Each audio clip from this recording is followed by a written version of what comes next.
चू फैंग के गुस्से भरे हाव भाव देखकर बिंग याओ क्रोधित हो गया। उसने चू फैंग पर ज़ेड हेयरपिन फेंका। इसे ग्रहण करें या छोड़ दें। इतना कहकर वह ठंडे भाव से चली गई। उसे डर था कि अगर वह इस आदमी के साथ रहना जारी रखेगी तो उसे सचमुच बहुत गुस्सा आएगा। चू फैंग मुस्कुराया और खुशी से प्राचीन ज़ेड हेयरपिन अपनी जेब में डाल लिया। इस तरह के खजाने के साथ उनकी जीत की संभावना फिर से बढ़ जाएगी। जहां तक इसे न लौटाने की बात है, चू फैंग इतना नीच नहीं था। उसने चारों ओर देखा। चू फैंग को लगा कि मूलतः वह यही सब कर सकता था। हर किसी की ताकत कम समय में नहीं बढ़ेगी। वह केवल लड़ सकता था और देख सकता था। शतरंज के खेल के इस दौर में वह केवल खुद को नियमों से परिचित कर रहा था। अगले दौर में अच्छा प्रदर्शन वास्तव में दिखाई देगा। वह काली अंगूठी पूरे खेल की कुंजी थी। अपना जीवन बचाओ, अपना सर्वश्रेष्ठ प्रयास करो। तीसरा राउंड शुरू होने से पहले चू फैंग ने ये शब्द केवल अपने पीछे खड़े लोगों से कहे। जीवित रहना सबसे महत्वपूर्ण बात थी। उसे बस अपना सर्वश्रेष्ठ प्रदर्शन करना था। यदि वह जीत जाए तो ये सबसे अच्छा होगा, लेकिन यदि वह सचमुच नहीं जीत पाए तो वह कुछ भी नहीं कर सकते।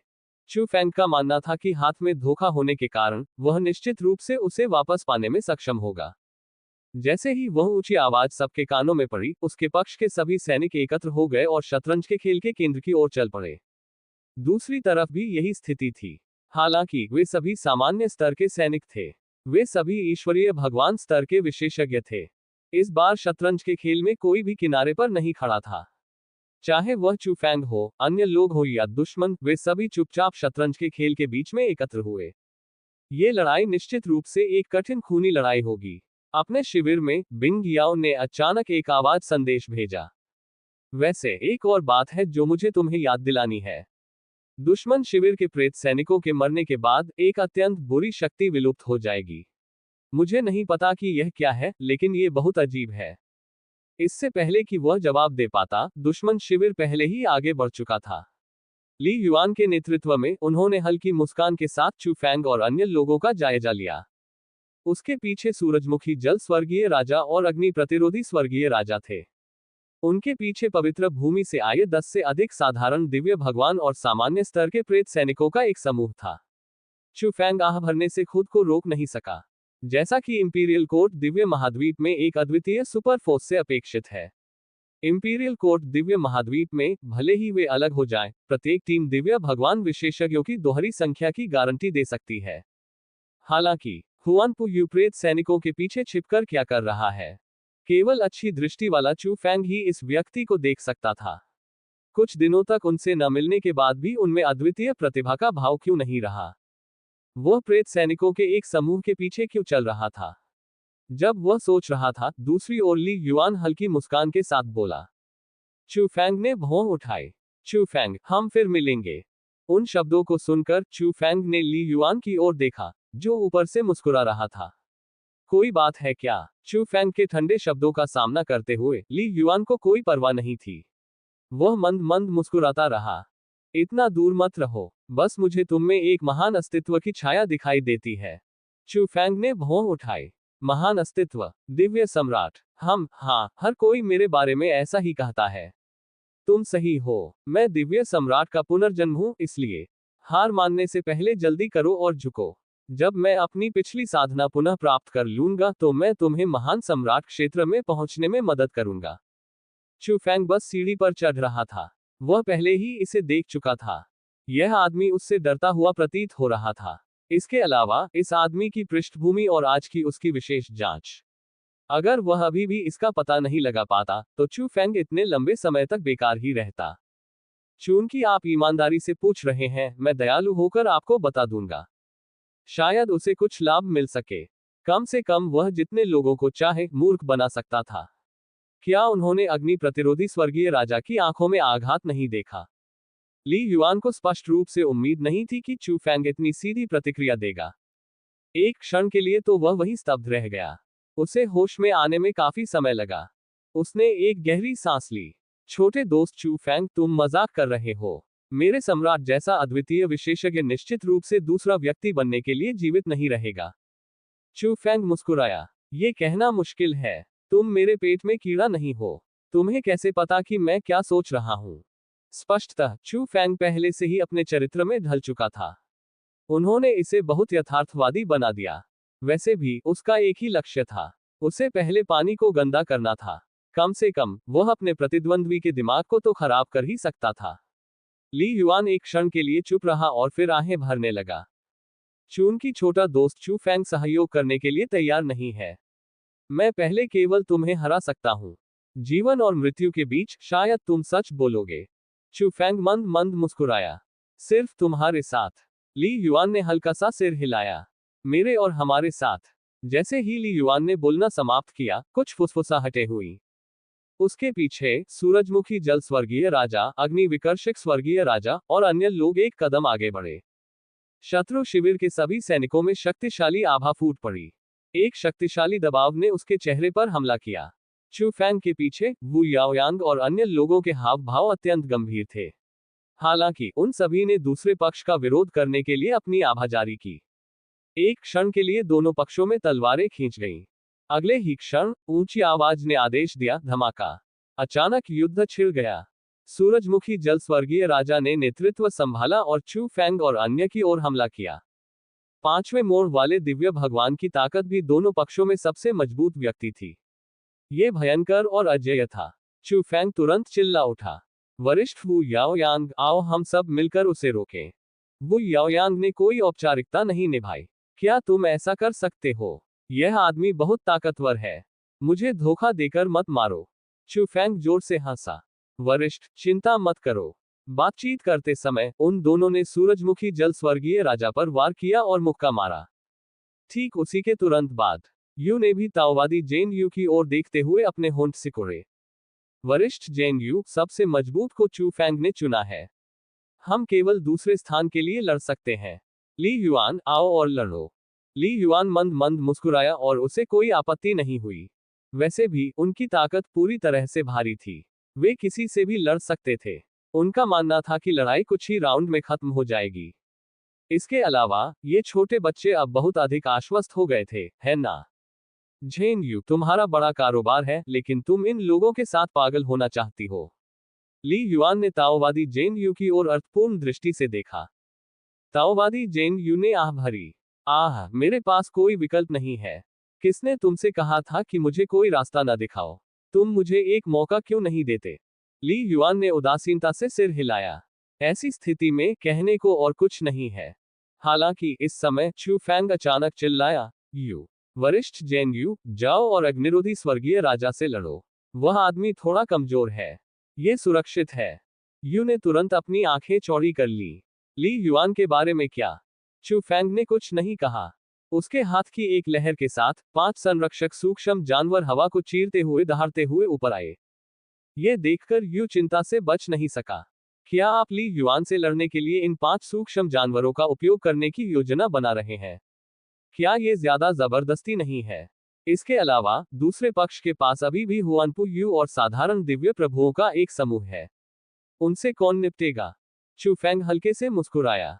बकवास बंद करो, बस आज्ञाकारी बनो। मेरी अपनी योजनाएं हैं। जैसे ही चू फैंग दूर से आदेश दे रहा था, दूसरी तरफ सूरजमुखी जल स्वर्गीय राजा ने ठंडी सांस ली। एक राक्षसी लहर चू फैंग और वू याओयांग की ओर टूट पड़ी। मुझसे लड़ते समय तुम्हारा ध्यान भटकने की हिम्मत कैसे हुई? तुम मौत को दावत दे रहे हो। लहरों में समाहित भयानक शक्ति को महसूस करते हुए चू फैंग ने मुंह बनाया और जल्दी से अपनी तलवार खींची। उसने दूसरी बार पागलों की तरह वार किया। 10,000 मीटर ऊंची लहर के सामने एक असहाय छोटे व्यक्ति की तरह वह केवल खुद को बचाने की पूरी कोशिश कर सकता था। वो याओयांग ने बिल्कुल भी लापरवाही बरतने की हिम्मत नहीं की और अपनी पूरी ताकत से बचाव किया। एक क्षण में वे दोनों अपनी विशाल ऊर्जा से स्वयं को एक गेंद में लपेट सकते थे। हालांकि पांचवें पलटवार दिव्य भगवान का हमला अभी भी बहुत शक्तिशाली था। वहां तो धमाका हो गया। वे दोनों उड़ गए। एक बड़े कबीले के चौथे टन नेता और एक अत्यंत राक्षसी अद्वितीय प्रतिभा जो मुश्किल से तीसरे टन पर थी, उनके संयुक्त बचाव के बावजूद भी उड़ गए। उनका रक्तसार बढ़ गया और वे गंभीर रूप से घायल हो गए। जैसा कि पांचवें चरण के दिव्य भगवान से अपेक्षा की जाती है, वे दोनों मिलकर केवल ये सुनिश्चित कर पाए कि वे थोड़े समय में मारे नहीं जाएंगे। उसने अपने मुंह के कोने से खून पोंछा। तभी चू फैंग को एहसास हुआ कि यू और बाकी लोग अभी भी हिचकिचा रहे थे। वह जल्दी से चिल्लाया, मैं जो भी करने को कहूं करो। बकवास बंद करो, जल्दी करो, अग्नि विकर्षक स्वर्गीय राजा को रोको। यू ने अपने होंठ भींच लिए, लेकिन फिर भी उसने वैसा ही किया जैसा उसे कहा गया था। ताओवादी जेन यू के साथ मिलकर उन्होंने अग्नि विकर्षक स्वर्गीय राजा का सामना किया। हालांकि उसे अभी भी समझ नहीं आया। यद्यपि वे दोनों चौथे मोड़ के दिव्य स्वामी थे और अग्नि विकर्षक स्वर्गीय राजा वास्तव में ली युआन से कमजोर था, फिर भी उन दोनों को मुश्किल से ही तीसरे मोड़ के दिव्य स्वामी माना जा सकता था। लेकिन ली युआन का विरोध कौन करेगा? बस आपके कुछ संरक्षक सूक्ष्म जानवर। उनमें से ज्यादातर फर्स्ट टन और सेकंड टन थे। ली युआन जैसे अद्वितीय प्रतिभाशाली व्यक्ति के लिए वे कुछ भी नहीं थे। अगर उनमें से 5 लोग एक साथ भी हों तो भी यह ज्यादा देर तक नहीं चलेगा। वहां भी हुआनपू यू और अन्य दुश्मन दिव्य भगवान विशेषज्ञ हैं। क्या आप इन लोगों पर विचार नहीं करेंगे? ये सब अंततः उनके पक्ष को कुचलने के लिए अंतिम तिनका बन सकता है।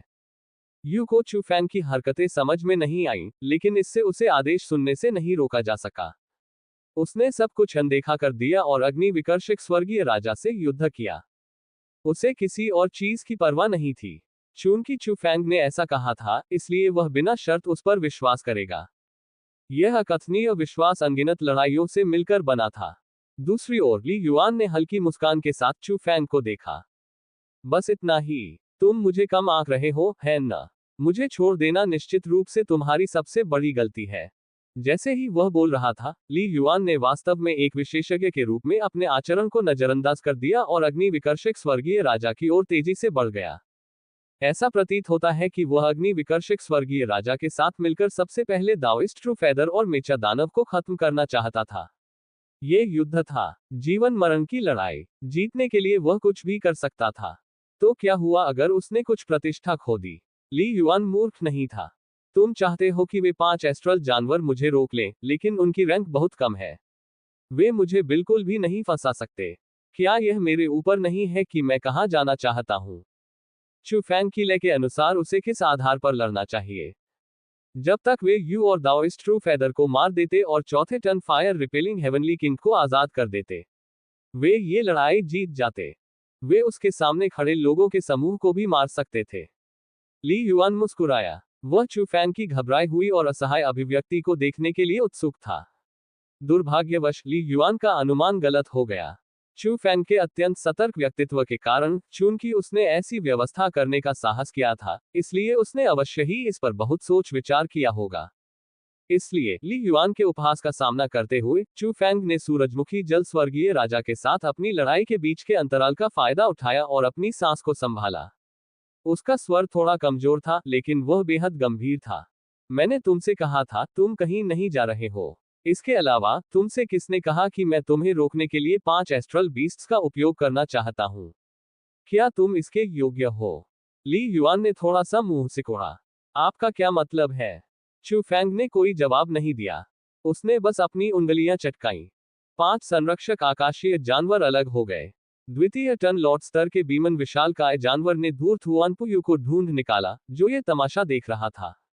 अन्य 3 प्रथम मोड़ वाले सूक्ष्म जंतु सीधे शत्रु के दिव्य प्रभु स्तर के विशेषज्ञों की संरचना पर आक्रमण कर दिए। दुश्मन के शिविर में प्रेत सैनिकों के साथ दर्जनों दिव्य भगवान स्तर के लड़ाके थे। यह एक बहुत बड़ी ताकत थी। हालांकि 3 उच्च स्तरीय संरक्षक सूक्ष्म जानवरों की संयुक्त ताकतों के साथ यह कोई बड़ी बात नहीं लगती थी। वह उन सभी को धीरे धीरे मार सकता था। एक उच्च स्तरीय दिव्य भगवान एक गुणात्मक छलांग थी। ये तो बताने की जरूरत ही नहीं कि वे 3 थे। हालांकि इस तरह ली युआन के सामने केवल एक संरक्षक सूक्ष्म जानवर बचा था, रानी मेडुसा। हम थर्ड टन गार्डियन एस्ट्रल बीस्ट वास्तव में कमजोर नहीं है। दुर्भाग्य से यह मुझे रोक नहीं सकता। ली युआन ने उपहास किया। अब तो उसे 5 सूक्ष्म जंतुओं की भी परवाह नहीं थी। अब तो इसकी तो बात ही छोड़िए। चू फैंग ने चिल्लाते हुए कहा, ओह क्या ऐसा है? तो अब क्या होगा? जैसा कि उन्होंने कहा, किसी समय रानी मेडुसा और ली युआन के बीच की दूरी पहले से ही बहुत कम हो गई थी। अगले ही क्षण रानी मेडुसा की पीली आंखों से अचानक एक चमकदार रोशनी फूट पड़ी। ली युआन ने अवचेतन रूप से ऊपर देखा। तभी मानो उसे कोई बहुत बड़ी भयावह घटना का आभास हो गया हो। उसके चेहरे के हाव भाव एकदम बदल गए। क्या ये पत्थरीकरण है? बिना कुछ सोचे समझे एक अत्यंत चमकदार सुनहरी रोशनी अचानक उसके शरीर से फूट पड़ी, जो ऐसे शक्तिशाली नियंत्रण दिव्य कौशल का विरोध करना चाहती थी। दुर्भाग्यवश तब तक बहुत देर हो चुकी थी। भयावह पत्थर जैसी रोशनी सीधे ली युआन पर पड़ी। तुरंत ही ली युआन का शरीर ठोस होने लगा। उसे अचंभित करते हुए चू फैंग की योजना सफल हो गई, या अर्ध सफल, क्योंकि आखिरी क्षण में ली युआन के शरीर से निकली अज्ञात सुनहरी रोशनी ने वास्तव में पत्थरीकरण प्रभाव को कमजोर कर दिया था। वह केवल आधा भयभीत था। अभूतपूर्व कमजोरी महसूस करते हुए ली युआन पहली बार घबरा गया। उसने जल्दी से अपने आधे शरीर को घसीटा और भागना चाहा। इस समय कोई भी हिचकिचाहट नहीं थी। चू फैंग की तेज हंसी सुनाई दे रही थी। हा हा हा, हरे सम्राट के शिविर के साथियों, विरोध मत करो, मेरे पीछे आओ। हर कोई उलझन में था, लेकिन अगले ही पल उन्हें ऐसा महसूस हुआ जैसे किसी अज्ञात आकाशीय शक्ति ने अचानक उनके शरीर को अपनी ओर खींच लिया हो। चू फैंग की चेतावनी के कारण किसी ने विरोध नहीं किया। हालांकि जब उन्होंने फिर से अपनी आंखें खोली तो वे पहले से ही सभी दिशाओं से ली युआन के सामने इकट्ठा हो चुके थे। चू फैंग, वू याओयांग, यू, दाओवादी जेएनयू और 5 संरक्षक सूक्ष्म जानवर। एक भी गायब नहीं था। समूह टेलीपोर्टेशन। बिंग याओ का खजाना वास्तव में सामूहिक टेलीपोर्टेशन कर सकता है।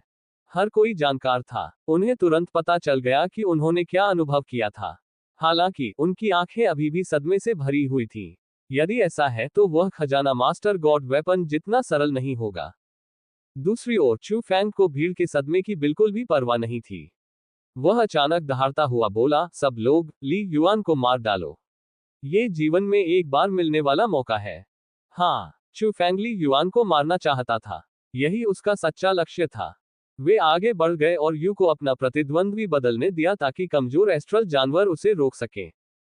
ये सब इसी क्षण के लिए था। दुश्मन को फैलने दो और ली युआन को अपनी चौकसी कम करने दो। वह दुश्मन को अचंभित कर देगा। अपनी टीम के पीछे पड़ने के कारण चू फैंग के पास जोखिम लेने के अलावा कोई विकल्प नहीं था। केवल दुश्मन को चौंकाकर और उनकी ताकत को यथासंभव कमजोर करके ही उनके पास जीतने का मौका होगा। और ली युआन चू फैंग का लक्ष्य था। दुश्मन खेमे की आत्मा भी ताकत के मामले में उपयुक्त थी, तो वह न मरे तो कौन मरेगा। सौभाग्य से चू फैंग की किस्मत खराब नहीं थी। वह वास्तव में ली युआन से भयभीत था। उस स्थिति में अब पुरस्कार प्राप्त करने का समय था। हमारे शिविर की ताकत इकट्ठा करो और ली युआन को मार डालो।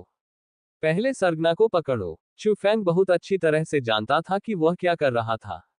यद्यपि ली युआन दुश्मन का सबसे मजबूत विशेषज्ञ नहीं था, फिर भी वह निश्चित रूप से दूसरे पक्ष की मूल आत्मा था। सभी स्वर्गीय राजाओं ने उसे घेर लिया। यहां तक कि बॉस बैंगनी स्वर्ण स्वर्गीय राजा ने भी उसकी बात सुनी। यद्यपि वह नहीं जानता था कि ऐसा क्यों हुआ, परंतु ये बात जितनी अधिक सच थी, उतना ही अधिक ली युआन की हत्या का महत्व सिद्ध हुआ। इसलिए चू फैंग ने इस आश्चर्यजनक हमले की योजना बनाई थी। उन्होंने बिंग याओ के ज़ेड हेयरपिन खजाने के वास्तविक उपयोग को उजागर करने में भी संकोच नहीं किया। यह इसी क्षण के लिए था, मारना। इसमें कोई हिचकिचाहट नहीं थी। उनकी तरफ से सभी विशेषज्ञ आगे आए। दूसरी तरफ ली युआन का आधा शरीर पत्थर बन चुका था। वह मुश्किल से बच पाया और कोई शक्तिशाली बचाव भी नहीं कर सका। वह असहाय होकर केवल देख सकता था कि चारों ओर से आक्रमण हो रहे हैं। ली युआन खतरे में था। इस क्षण पूरा दुश्मन शिविर पागल हो गया। आसपास के पवित्र भूमि के सभी लोग उसे बचाना चाहते थे। यहां तक कि बैंगनी स्वर्णिम स्वर्गीय राजा और हरी लकड़ी के स्वर्गीय राजा, जो किनारे से लड़ाई देख रहे थे, बेहद घबरा गए। उन्होंने अपनी मुट्ठियां कस ली और उसे बचाने के लिए आगे बढ़ना चाहते थे, लेकिन वे आधा कदम भी आगे बढ़ने की हिम्मत नहीं जुटा पाए। बहुत देर हो गई है। बैंगनी स्वर्णिम स्वर्गीय राजा की आंखें चिंता से भरी थीं। अन्य लोग ली युआन से बहुत दूर थे और उसे समय पर बचा नहीं सके। अचानक बैंगनी स्वर्णिम स्वर्गीय राजा ने दहाड़ लगाए और एक ध्वनि संदेश भेजा। सूरजमुखी जल, जल्दी करो, तुम ही एकमात्र हो जिसके पास 9वें भाई को बचाने का मौका है। संकोच मत करो, हमारे समझौते को मत भूलना, भले ही तुम्हें अपनी जान जोखिम में डालनी पड़े।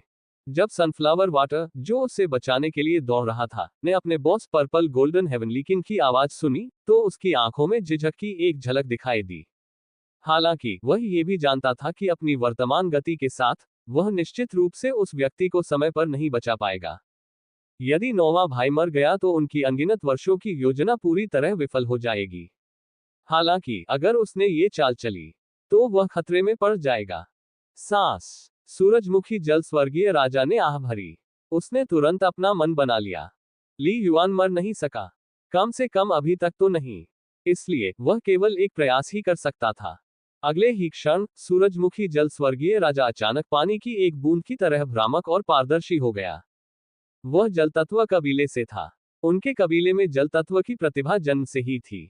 उदाहरण के लिए उसके पास एक जन्मजात अलौकिक शक्ति थी, बदलती छाया, पानी से बचना।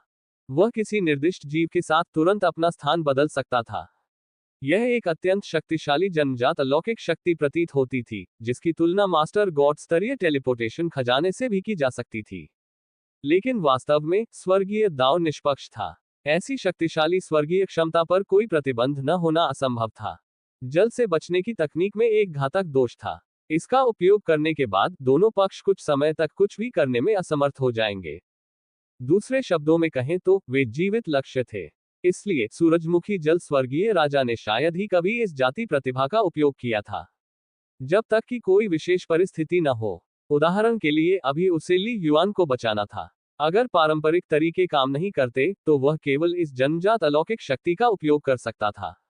और परिणाम ये हुआ कि उसने ली युआन की जगह पर घातक हमला कर दिया। जीवन और मृत्यु अप्रत्याशित है। सूरजमुखी जल स्वर्गीय राजा ने आह भरी। अगले ही पल उसने बिना किसी हिचकिचाहट के ली युआन पर अपनी दिव्य क्षमता का इस्तेमाल किया। वूश। ली युआन का पत्थर जैसा शरीर धीरे धीरे भ्रम में बदल गया। जब यह पुनः ठोस हो गया तो वह पहले से ही सूरजमुखी जल स्वर्गीय राजा बन चुका था। यह सब कुछ एक झटके में घटित हो गया। अपने सामने अचानक हुए बदलाव को देखकर चू फैंग अपनी भौहें उठाने से खुद को रोक नहीं सका।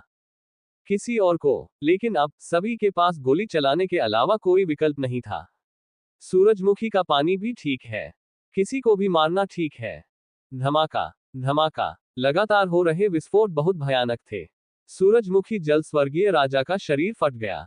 हालांकि वहां खून नहीं निकला। यह वास्तव में क्षति का प्रतिरोध करने के लिए अंतहीन तरंगों में बदल गया। लेकिन बढ़ते ऊर्जा उतार चढ़ाव के कारण अंतहीन लहरें धीरे धीरे संघनित होकर नष्ट हो गईं। आखिरकार एक अज्ञात समय के बाद सूरजमुखी जल स्वर्गीय राजा को लगा जैसे अनगिनत साल बीत गए हो। आखिरकार उसका शरीर हिलने लगा और भयानक हमला नष्ट हो गया। वह बच गया। यद्यपि वह गंभीर रूप से घायल हो गया था और उसकी आभा अत्यंत कमजोर हो गई थी, फिर भी उसका जीवन अभी भी बरकरार था। सूरजमुखी जल स्वर्गीय राजा को सुखद आश्चर्य हुआ। उसने जल्दी से अपने शरीर का पुनर्निर्माण किया, जैसे कि उसका पुनर्जन्म हुआ हो। वह वास्तव में बच गया। मेरा जल तत्व कबीला इंपीरियल गार्ड के दाव में सर्वश्रेष्ठ है। वह अपनी प्रतिष्ठा का हकदार है। लेकिन अगले ही पल चू फैंग की व्यंग्यात्मक आवाज अचानक उसके कानों में फिर से गूंज उठी। तुम बच गए। क्या ये कहना थोड़ा जल्दीबाजी नहीं है? मैं तुम्हें फिर से मार डालूंगा। चू फैंग को उम्मीद नहीं थी कि सूरजमुखी जल स्वर्गीय राजा को मारना इतना मुश्किल होगा। उस तरंग परिवर्तन तकनीक को जीवन रक्षक अद्वितीय कौशल कहा जा सकता है। लेकिन क्या वह उन्हें फिर से नहीं मार सकता था? इस समय दुश्मन शिविर के विशेषज्ञ अभी भी दौड़ रहे थे। उनके हमलों की गति से सूरजमुखी जल स्वर्गीय राजा को मांस के पेस्ट में काटने के लिए पर्याप्त था। सूरजमुखी जल स्वर्गीय राजा की अभिव्यक्ति जम गई। स्पष्टतः उसे अचानक अपनी वर्तमान स्थिति का एहसास हो गया। वह भागना चाहता था, लेकिन वह बुरी तरह घायल था। वह कहां भाग सकता था? इस समय दूरी पर अग्नि विकर्षक स्वर्गीय राजा ने उत्सुकता से चिल्लाते हुए कहा, तीसरे भाई, मेरे साथ बदलो, जल्दी करो। यदि तुम एक और वार झेलोगे तो तुम निश्चित रूप से मर जाओगे। अग्नि प्रतिरोधी स्वर्गीय राजा घबराया हुआ लग रहा था। हालांकि वे दोनों एक जल और एक अग्नि थे, लेकिन वे 9 राजाओं में सबसे गहरी भावनाएं रखने वाले दो थे। उन्होंने करोड़ों सालों तक एक दूसरे का साथ दिया था। यह देखकर कि सूरजमुखी जल स्वर्गीय राजा मरने वाला था, अग्नि विकर्षक स्वर्गीय राजा ने चाहा कि वह अपने तीसरे भाई के लिए मर सकता। लेकिन स्पष्टतः सूरजमुखी जल स्वर्गीय राजा ऐसा नहीं करेगा। अगर वह फायर रिपेलिंग के साथ स्विच करता तो वह वास्तव में जीवित रह सकता था, लेकिन अगर वह ऐसा करता तो वह मर जाता। कोई अंतर नहीं था। भूल जाओ, भूल जाओ। चौथे भाई, लगता है तुम्हें तीसरे भाई की इच्छा पूरी करनी होगी। 9वें भाई का अच्छे से पालन करो, वह हमें वहां ले जाएगा। सूरजमुखी जल स्वर्गीय राजा ने कुछ और नहीं कहा और शांति से चू फैंग के दानव कातिलों का सामना किया। तीसरा भाई अग्नि विकर्षक स्वर्गीय राजा इतनी पीड़ा में था कि वह चाहता था कि वह मर जाए। अगर तुम चले गए तो मेरे अकेले रहने का क्या मतलब है? आह, मैं तुम्हें मरने नहीं दूंगा। अग्नि विकर्षक स्वर्गीय राजा को देखते हुए, जो उस व्यक्ति से भी अधिक दुखी था, चू फैंग कांपने से खुद को नहीं रोक सका। उसे अपनी रीढ़ में ठंडक महसूस हुई। कैसा रिश्ता था इन दोनों के बीच? क्या ये वही हो सकता है जो वह सोच रहा था? चू फैंग विचार कर रहा था। उसे एक भयावह गर्मी की लहर महसूस हुई जो पीछे से आते सूरज की तरह झुलसाने वाली थी। ये बिजली की तरह तेज था। चू फैंग और अन्य लोग समय पर प्रतिक्रिया भी नहीं कर सके। वे गर्म लहर से उड़ गए। क्या चल रहा है? चू फैंग की आंखें चौड़ी हो गईं। किसी समय अग्नि विकर्षक स्वर्गीय राजा एक अतुलनीय रूप से विशाल अग्निपिंड में बदल गया था। ऐसा लग रहा था जैसे वह टेलीपोर्ट हो गया हो। उसने वास्तव में इतनी लंबी दूरी पार की और चू फैंग और अन्य लोगों को उड़ा दिया। ये कैसे संभव था? चू फैंग, वू याओयांग और अन्य लोगों ने एक दूसरे की ओर देखा। सभी की आंखें आश्चर्य से भरी हुई थीं। और इसी समय विशाल आग का गोला फिर से चू फैंग और अन्य लोगों की ओर टूट पड़ा।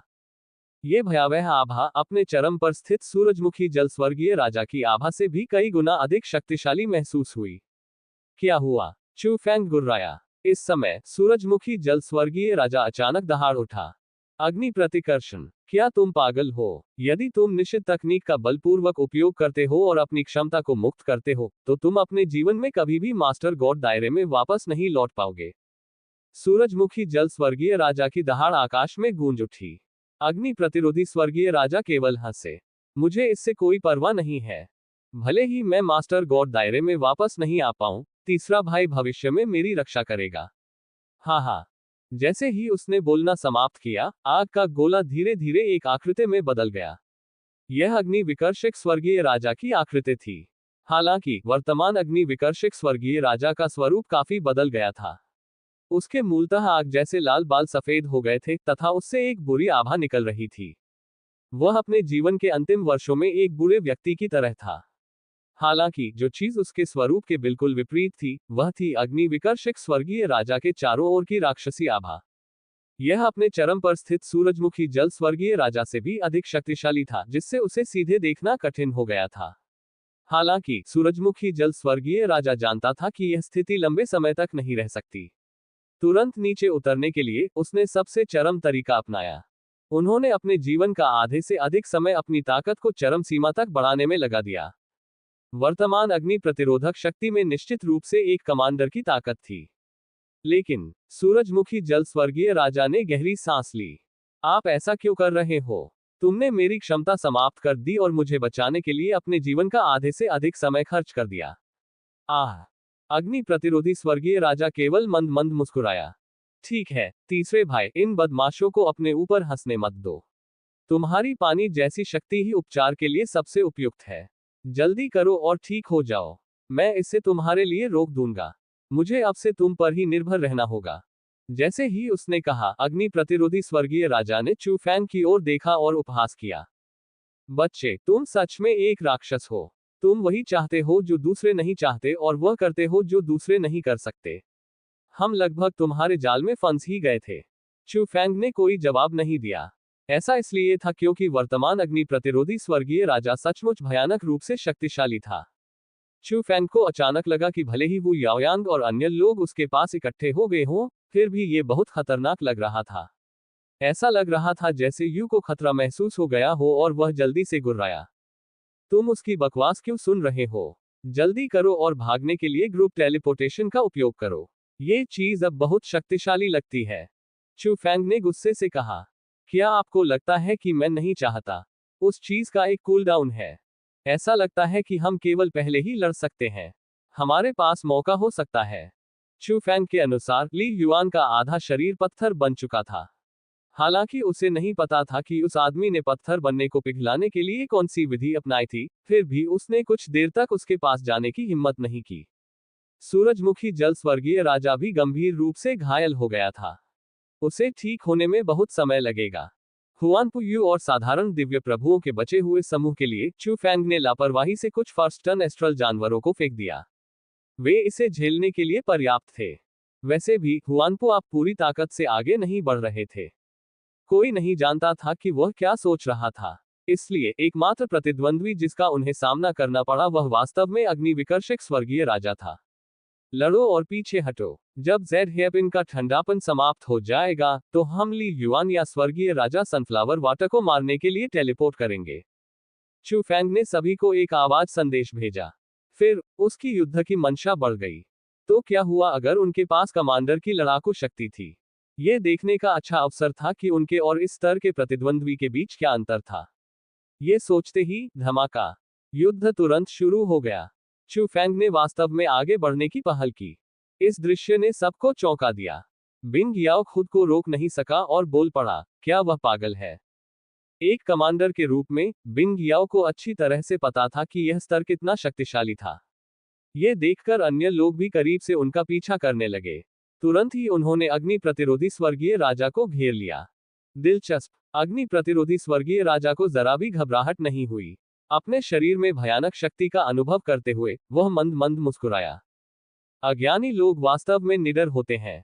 अगले ही क्षण एक लंबी ज्वाला तलवार तुरंत उसकी हथेली के बीच में संघनित हो गई और उसने धीरे से वार किया।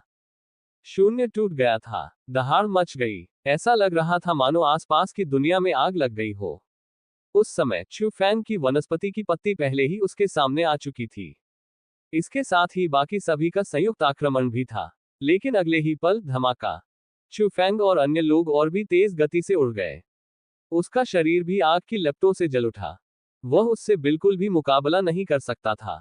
वु याओयांग ने अपने मुंह के कोने से खून पोंछा। उसकी आंखें बहुत गंभीर थीं और वह चिल्लाया, वर्तमान अग्नि प्रतिरोधी स्वर्गीय राजा के पास निश्चित रूप से छठे पलटने की शक्ति है। हम सेना में शामिल होने पर भी उसका मुकाबला नहीं कर पाएंगे। कुछ और हमले और हम मारे जाएंगे। चू फैंग ने भौहें सिकोड़ी। उसे अभी अभी यह एहसास हुआ था कि उसकी कृपाण तकनीक का संयोगवश अग्नि प्रतिकारक स्वर्गीय राजा द्वारा प्रतिकार किया गया था। लकड़ी से आग बनी। वनस्पति के पत्तों से बने अनगिनत पौधे वास्तव में अग्नि विकर्षक स्वर्गीय राजा द्वारा प्रज्वलित किए गए थे।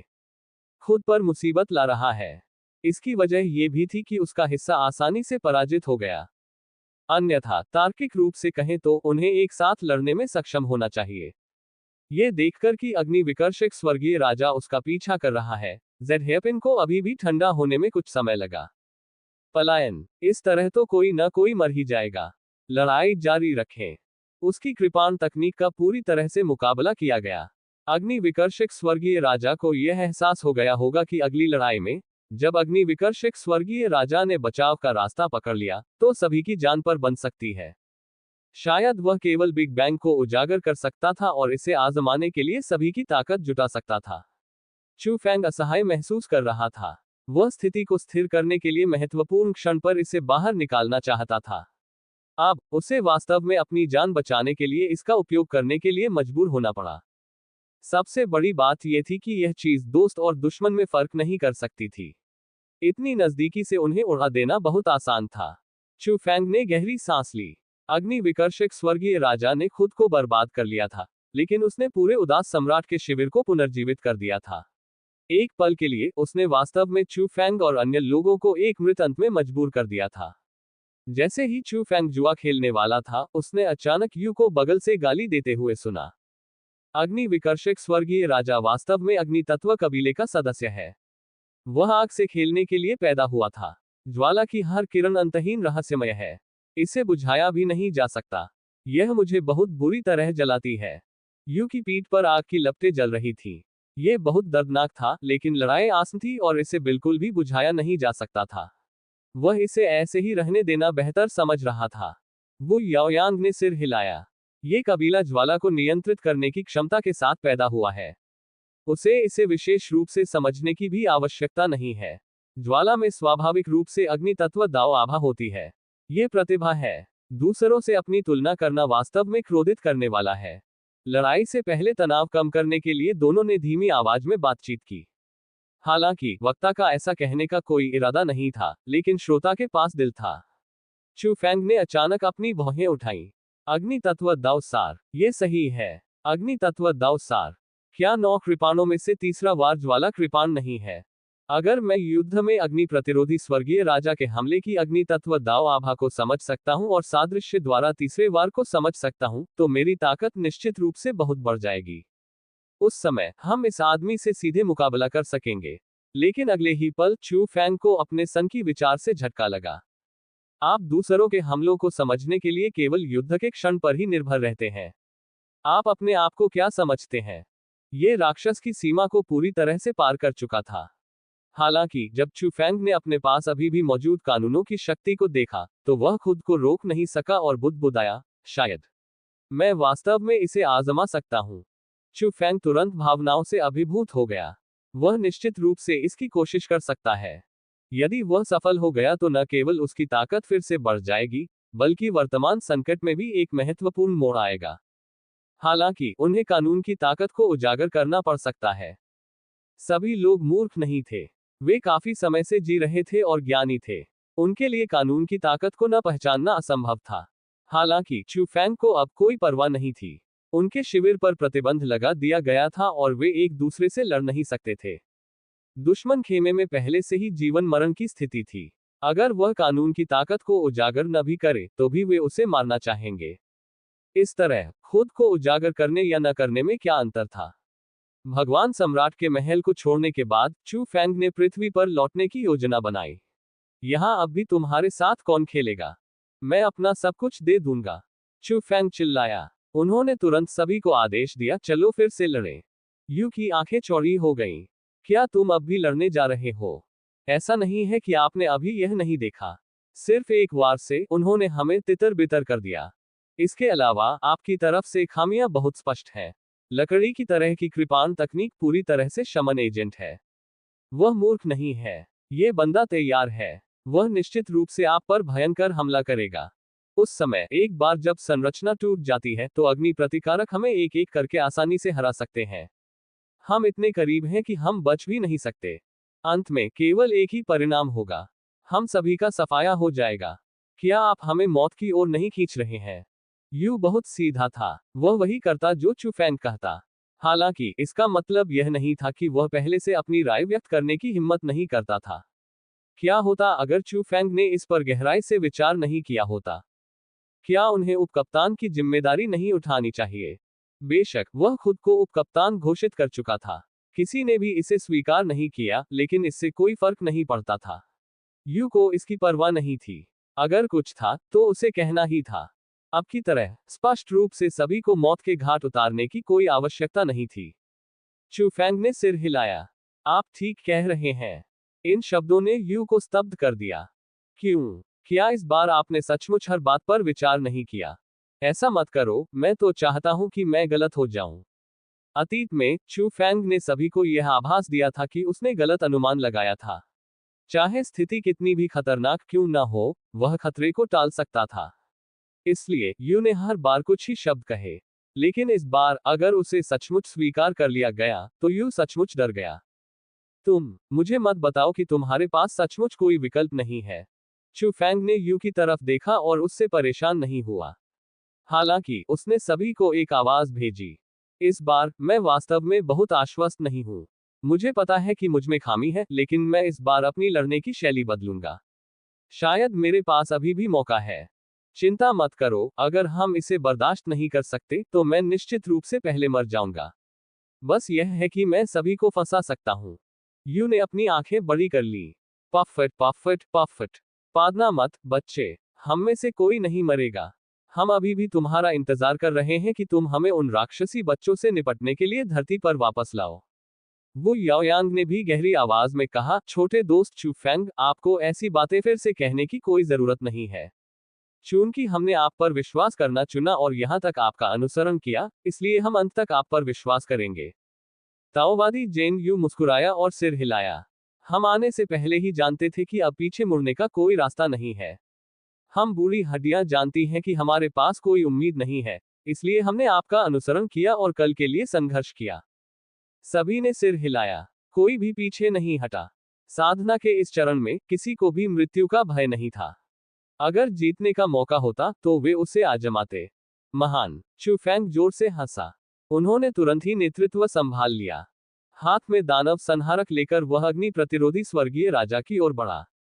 अन्य लोगों ने भी ऐसा ही किया और पूरी ताकत से हमला कर दिया। अग्नि विकर्षक स्वर्गीय राजा केवल उपहास करता रहा। वह एक अतुलनीय रूप से विशाल अग्निपिंड में परिवर्तित हो गया और ऊंची आभा के साथ लुढ़कने लगा। चूंकि तुम मौत को आमंत्रित कर रहे हो, इसलिए मुझे निर्दयी होने का दोष मत दो। अनगिनत लपटें उठ रही थी और ऐसा लग रहा था कि पूरी दुनिया जल गई है। ये खून से लाल हो गई थी और गर्मी की लहरें हर किसी पर हमला कर रही थी। ऐसा प्रतीत होता था कि प्रत्येक ज्वाला में उच्च स्तरीय दिव्य भगवान को आसानी से नष्ट करने की शक्ति थी। स्पष्टतः अग्नि विकर्षक स्वर्गीय राजा गंभीर था।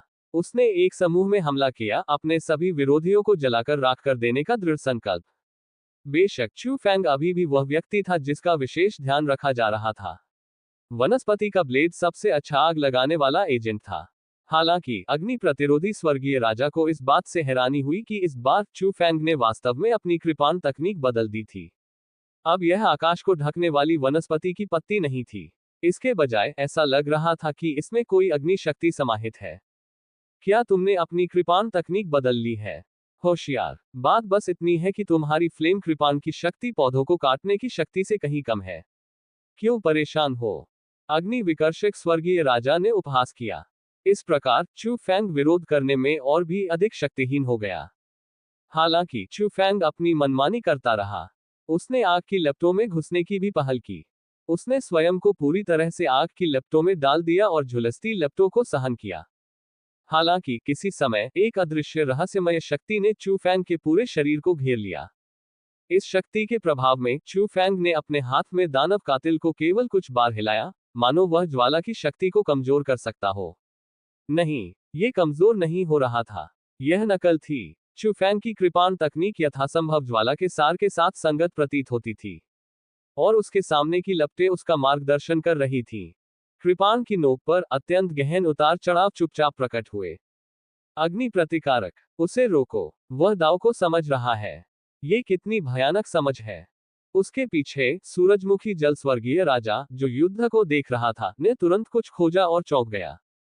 युद्ध में दुश्मन के हमलों के रहस्यों को आत्मसात करना, ये कैसे संभव है? इसके अलावा चू फैंग पर वह रहस्यमय शक्ति बहुत परिचित लगती है। कानून की शक्ति, ये ज्ञान का खजाना है। कानून की शक्ति। जल्दी करो चौथे भाई, तुम्हें उससे रोकना होगा। बिना कुछ सोचे समझे अग्नि विकर्षक स्वर्गीय राजा को तुरंत समझ आ गया कि चू फैंग क्या कर रहा था। वह तुरंत क्रोधित हो गया। आप मेरे लिए क्या ले जाते हैं? क्या मेरी जातीय प्रतिभा वास्तव में दुश्मन के लिए दाव को समझने का एक उपकरण बन गई है? ये बहुत ज्यादा है। अनगिनत लपटें तुरंत एकत्र हो गईं, जिससे एक अतुलनीय विशाल आग का गोला बन गया जो चू फैंग की ओर बढ़ गया। क्या तुम दाव को समझना नहीं चाहते? अगर मैं तुम्हें एक पल में जलाकर राख कर दूं, तो देखते हैं कि तुम इसे कैसे समझ पाते हो।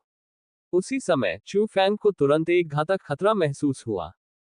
चारों ओर देखने पर पता चला कि अन्य लोग भी बड़ी संख्या में लपटों से लड़ रहे थे। वे अग्नि प्रतिरोधी स्वर्गीय राजा की शक्ति को रोकने की कोशिश कर रहे थे। सहायता प्रदान करने के लिए कोई अतिरिक्त शक्ति नहीं थी। मेरा तरीका व्यवहार्य है। बस मुझे अभी कुछ समय चाहिए। लेकिन क्या होगा अगर यह बंदा मुझे मौका न दे? चू फैंग ने भौहें सिकोड़ी। उसने आते हुए घातक आग के गोले को देखा। उसे तुरंत एक विचार सूझा।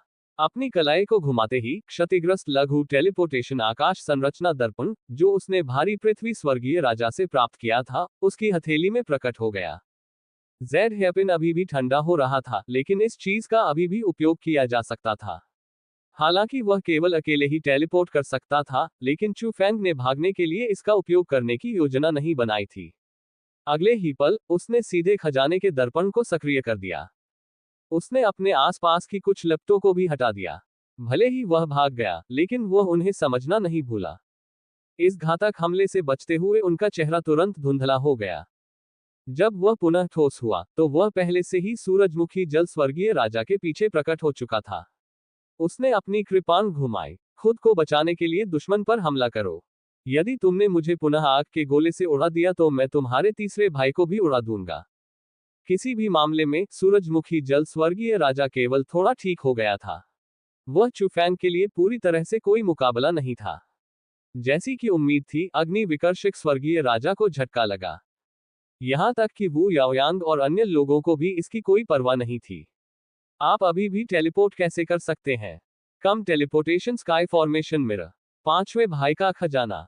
सूरजमुखी जल स्वर्गीय राजा तुरंत समझ गया। वास्तव में पांचवें भाई की मौत के पीछे आप ही थे। चू फैंग जवाब देने की जहमत नहीं उठा सका। यदि आपके ऊपर बहुत अधिक ऋण है तो आप उसकी परवाह नहीं करेंगे। किसी भी मामले में वह पहले से ही पवित्र भूमि के साथ पूरी तरह से असहमत था। चू फैंग को अब पवित्र भूमि से नफरत होने की परवाह नहीं थी। अब सबसे महत्वपूर्ण बात थी तीसरे स्लैश को समझना। चू फैंग को लगा कि उसका काम लगभग पूरा हो गया है। चू फैंग जल्द से जल्द तीसरे स्लैश को समझने पर केंद्रित था। वह सूरजमुखी जल स्वर्गीय राजा के चारों ओर चक्कर लगाता था और समय समय पर उसे परेशान करता था। यह न केवल सूरजमुखी जल स्वर्गीय राजा को ठीक होने से रोक सकता था, बल्कि यह अग्नि विकर्षक स्वर्गीय राजा को उसे तुरंत मारने से भी रोक सकता था। दूसरी ओर अग्नि विकर्षक स्वर्गीय राजा क्रोधित था। जहां चू फैंग था, उस स्थान को अनगिनत लपटें घेरे हुए थी। हालांकि वह डर गया था और उसे उड़ा देने की हिम्मत नहीं जुटा पाया। उसका तीसरा भाई अंदर था। तीसरे भाई की मौजूदा स्थिति को देखते हुए उसके लिए इसे झेलना असंभव था। उस स्थिति में वह तीसरे भाई का हत्यारा बन जाएगा। यह ऐसी बात थी जिसे अग्नि विकर्षक स्वर्गीय राजा स्वीकार नहीं कर सका। वह केवल एक छोटे से क्षेत्र में हमला करने के लिए ज्वालाओं के समूहों का उपयोग कर सकता था। यह प्रभावी था। चू फैंग दयनीय स्थिति में दिखाई दिया। बेशक यह दिखावा था। उसे कुछ आशा तो देनी ही थी, है न? इससे अग्नि प्रतिरोधी स्वर्गीय राजा को लगा कि उसके छोटे पैमाने के हमले से चू फैंग को मारने का मौका था। अन्यथा यदि सूरजमुखी जल स्वर्गीय राजा उसके साथ मरने की कोशिश करे तो उसे क्या करना चाहिए? बेशक चाहे जो भी हो, वर्तमान अग्नि विकर्षक स्वर्गीय राजा छठे मोड़ वाले दिव्य भगवान के बराबर था। वह चू फैंग से कई स्तर ऊपर था। यद्यपि उसकी अधिकांश शक्ति वू याओयांग और अन्य लोगों द्वारा नियंत्रित थी, फिर भी यह कुछ ऐसा नहीं था जिसे चू फैंग झेल सके। उनका वर्तमान शर्मिंदा रूप 70% वास्तविक और 30% नकली है।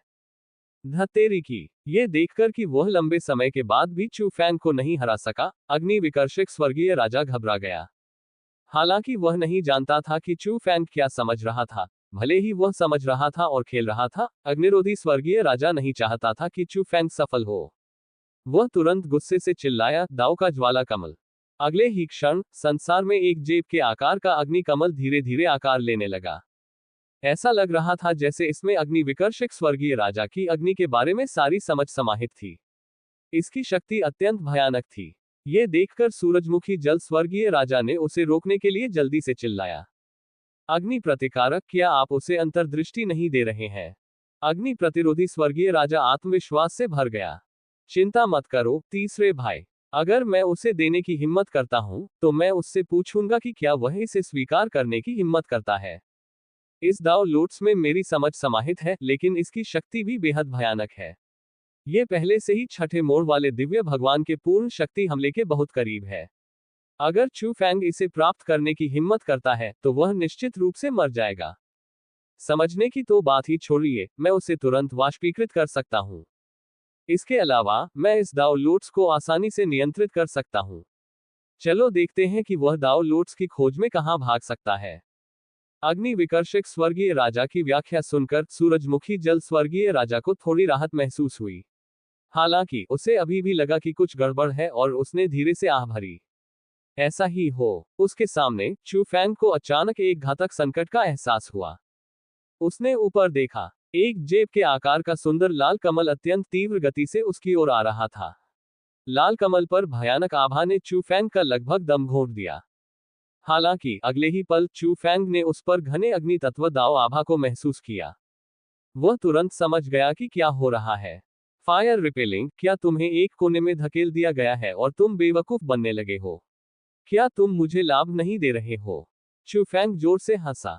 चूंकि आप इतने ईमानदार हैं, मैं बिना किसी हिचकिचाहट के इसे स्वीकार करूंगा। जब फायर रिपेलिंग ने ये सुना तो वह केवल नाक भान सिकोड़कर रह गया। मुझे बस यही डर है कि अगर आपके पास इसे स्वीकार करने लायक जीवन है तो आप इसका उपयोग नहीं कर पाएंगे। भाड़ में जाओ। जाहिर है अग्नि विकर्षक स्वर्गीय राजा ने सोचा कि चू फैंग जानबूझकर उसका ध्यान भटका रहा है। अन्यथा क्या चुपचाप भाग्य बनाना बेहतर नहीं होगा? जितना अधिक यह मामला था, उतना ही अधिक ये चू फैंग के आत्मविश्वास की कमी को दर्शाता था। अग्नि विकर्षक स्वर्गीय राजा को लगा कि उसने चू फैंग की मानसिकता को मजबूती से समझ लिया है। उसने अपनी ताकत भी बढ़ा ली और दाओ लोट्स को नियंत्रित करके चू फैंग के शरीर पर हमला कर दिया। मैं तुम्हें सीधे मार डालूंगा। आह, तुम मुझ पर विश्वास क्यों नहीं करते? चू फैंग मुस्कुराए बिना न रह सका। वास्तव में वह इस स्तर के दाओ लोट्स का सामना बिल्कुल भी नहीं कर सकता था। यह बहुत शक्तिशाली था। इसके संपर्क में आते ही वह जलकर राख हो सकता था। लेकिन क्या होगा अगर दाओ लोट्स की शक्ति थोड़ी कमजोर हो गई? पहले से ही पहुंच के भीतर मौजूद ज्वलंत लाल दाओ लोट्स को देखते हुए चू फैंग ने अचानक अपना हाथ हिलाया। परिधि पर संरक्षक सूक्ष्म जानवर जो साधारण दिव्य प्रभुओं से लड़ रहे थे, उन सभी को चू फैंग द्वारा वापस बुला लिया गया था। गाजियन डोमेन की सीमा के भीतर गाजियन एस्ट्रल बीस्ट्स बिना किसी सीमा के पूरी तरह से टेलीपोर्ट कर सकते हैं। वह क्या करने की कोशिश कर रहा है? उसके पीछे सूरजमुखी जल स्वर्गीय राजा हैरान था। लेकिन अगले ही पल सूरजमुखी जल स्वर्गीय राजा को अचानक कुछ याद आया। वह जल्दी से दहाड़ते हुए बोला, अग्नि प्रतिकारक, जल्दी करो, दाओ लोट्स को वापस ले लो। वह दाओ लोट्स के प्रभाव को कम करने के लिए सूक्ष्म जानवरों का उपयोग करने की योजना बना रहा है।